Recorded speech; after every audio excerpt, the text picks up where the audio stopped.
सुद्धा बोलले की 103 केसी. अरे बाबा, तो 103 घेतला, आम्ही अजून शिवण्यात आहे. आम्हाला सुरुवात करायला लावू नको.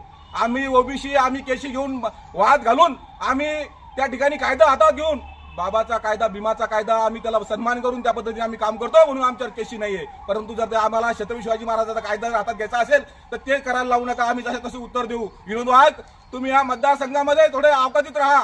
तुम्ही जरांगे पाटलावर एकतर्फी बोललात. अरे ते आमचं मराठ्याचं भूषण आहे, ओबीसी मराठ्याचं भूषण आहे आणि आमचं ते काळीज आहे. त्याच्याबद्दल जर तुम्ही त्या पद्धतीने बोलत असाल तर तुम्हाला जरांगे पाटलाची या ठिकाणी गरज नाही. तुम्ही सांगितलं आम्ही बाहेर राज्यातून लोक आणतो. अरे आम्हाला राज्यातून आणायचं काम नाही, तेवढे आमच्या या मतदारसंघात आणि या जिल्ह्यातच आहे.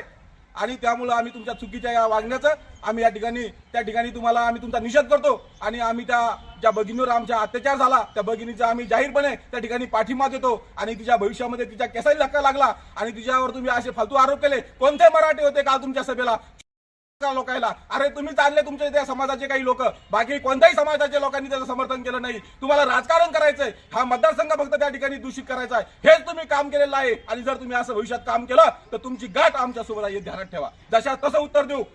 जय हिंद, जय महाराष्ट्र.